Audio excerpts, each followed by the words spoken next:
بسم اللہ الرحمن الرحیم۔ السلام علیکم۔ امید کرتی ہوں آپ سب خیریت سے ہوں گے۔ شہر دوپہر کی گرمی سے سلگ رہا تھا، پھر بھی پوتیفار کی بیوی آج حسب معمول سو نہ پا رہی تھی۔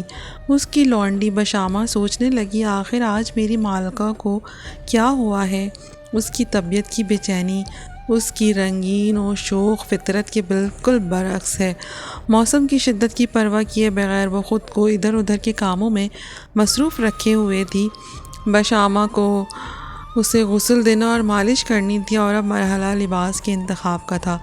ایک سے ایک لباس اس کے آگے پڑا تھا، لیکن کوئی بھی اس کی نظروں میں نہ جچ رہا تھا، اور پسند بھی کیسے آتا۔ اس کے خیالات تو نہ جانے کہاں بھٹک رہے تھے۔ گزشتہ رات کئی ماہ کے بعد پوتیفار نے اس کے سامنے یوسف کا ذکر چھیڑا تھا۔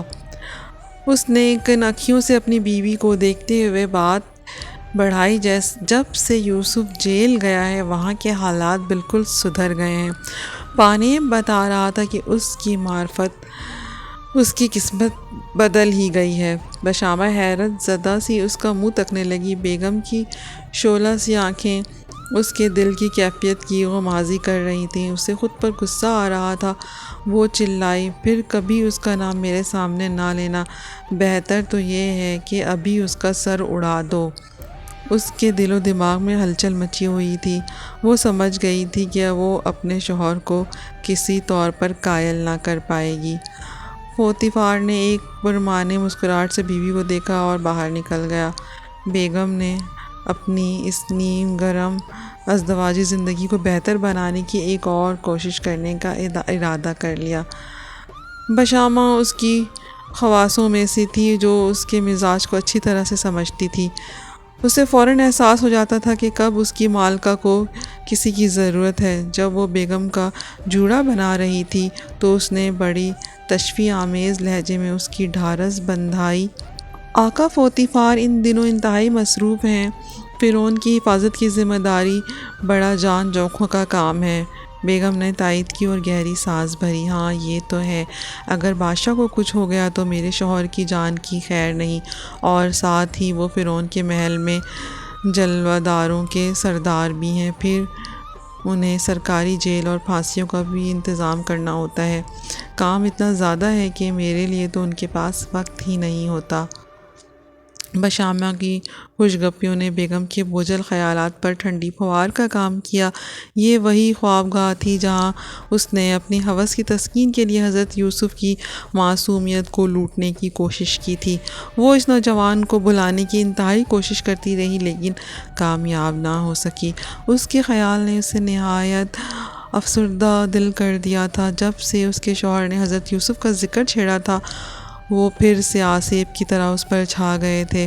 اس احساس سے چھٹکارا پانے کے لیے اس نے بشامہ سے کہا، مجھے پالکی منگوا دو اور کہاروں کو بھی لے آؤ، میں ماں سے ملنے جاؤں گی۔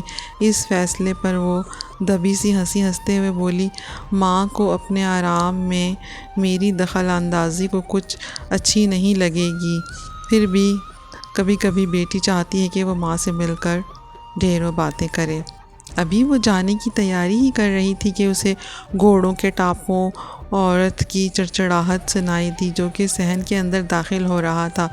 بیگم حیران ہوئی۔ پوتیفار، اور اس وقت اس نے اوپر جھروکے سے شوہر کو دیکھ کر ہاتھ ہلائے، یہ بے وقت آج گھر میں کیسے؟ میرے سرتاج، آپ تو بہت ہی تھکے ہوئے لگ رہے ہیں۔ پوتیفار نے پسینہ پوچھتے ہوئے اوپر دیکھا اور اسبات میں سر ہلاتے ہوئے جلدی سے اندر چلا گیا۔ اس سے پہلے کہ وہ دیوان خانے میں داخل ہوتا، بیگم بھی اس کی پذیرائی کے لیے جلدی سے نیچے اتر آئی۔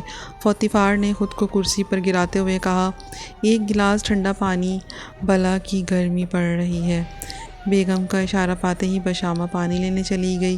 پوتیفار اپنی بھاری بھرکم آواز میں اپنی بیوی کو رودات سنانے لگا، کیا بتاؤں، محل میں تو میلہ لگا ہے، جادوگر، دانشور، نجومی اور نہ جانے کون کون محل میں لٹے پڑے ہیں۔ اس نے ٹھنڈی سانس بھری، کبھی کوئی آ رہا ہے، کبھی کوئی، سب کے سب فرعون کے 2 خوابوں کی تعبیر بتانے کی کوشش کر رہے ہیں۔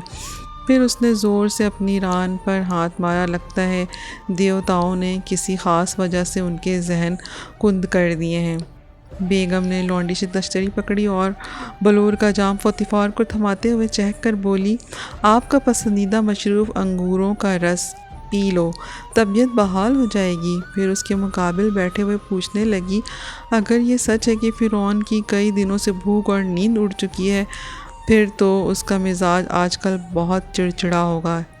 نہیں، اسے بدمزاج نہیں کہا جا سکتا، خوش قسمتی سے بڑا اچھا بادشاہ ہے، ورنہ تو وہ مجھے ان سب لوگوں کا سر قلم کر دینے کا حکم دے دیتا۔ دیوتا مجھے اس خونی فعل سے بچائے رکھیں۔ فوتیفار نے اور پینے کے لیے جام آگے بڑھایا۔ پتہ ہے بادشاہ بہت زیادہ پریشان ہے، کیونکہ ان خوابوں کی وجہ سے اس پر بڑی دہشت چھا گئی ہے۔ جتنی دیر ہوتی جا رہی ہے اتنا ہی اسے یقین ہو چلا ہے کہ دیوتا اسے مصر پر نازل ہونے والی تباہی سے خبردار کر رہے ہیں۔ جب تک ان خوابوں کی تعبیر واضح نہیں ہو جاتی تب تک اسے چین نہیں آئے گا۔ کیا شہر بیلیو پلس سے سورج دیوتارا کا پجاری بھی کچھ مدد نہیں کر سکا؟ فوتیفار نے نفی میں سر ہلایا۔ وہ بھی دوسروں کی طرح بالکل بے بس ہے۔ اتنے میں آنگن میں جوتوں کی زوردار آواز سنائی دی۔ ایک محافظ کو اندر لایا گیا جس نے بڑی پھرتی سے فوتیفار کو سلامی دی۔ آقا، فرعون نے آپ کے لیے حکم نامہ صادر کیا ہے کہ جیل سے یوسف نامی قیدی کو فوراً دربار میں حاضر کیا جائے۔ یوسف؟ فوتیفار اٹھ کر محافظ کے ساتھ چلنے لگا۔ یوسف کے نام کے ذکر کے ساتھ ہی بیگم بری طرح سے چونکی، جسے فوتیفار نے بھی بھانپ لیا تھا۔ وہ دل ہی دل میں طنزاً مسکرایا۔ بے وفا عورت، ابھی بھی اسے ڈر ہے کہ اس کا گناہ ظاہر ہو جائے گا۔ بتاؤ تو صحیح، اس حکم کی وجہ کیا ہے؟ اس نے محافظ سے معلوم کرنا چاہا۔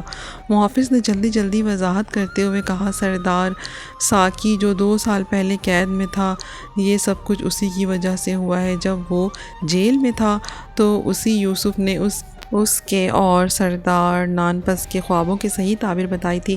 چونکہ فرعون کے خواب کی تعبیر کرنا کسی کے بس کی بات نہیں ہے، اس لیے سردار ساکی نے ہمت کر کے بادشاہ کو اس قیدی کے بارے میں بتا دیا ہے۔ ظاہر ہے اس وقت یوسف ہی فرعون کی آخری امید ہے۔ فوتیفار حضرت یوسف کے بارے میں جتنا سوچتا اتنا ہی زیادہ الجھتا جاتا تھا۔ وہ سوچنے لگا، اپنے تمام تر اختیار کے باوجود بھی اسے جیل میں نہ رکھ سکا۔ کیا یہ سب کچھ اس کے خدا کی وجہ سے تو نہیں؟ وہ خدا جس نے ہر حالت میں اس کو کامیابی عطا کی، لگتا ہے اسی نے قید خانے کے دروازے اب بھی اس کے لیے کھول دیے ہیں۔ تو پیارے سامعین، ویڈیو پسند آئی ہو تو پلیز میرا چینل سبسکرائب کریں۔ شکریہ۔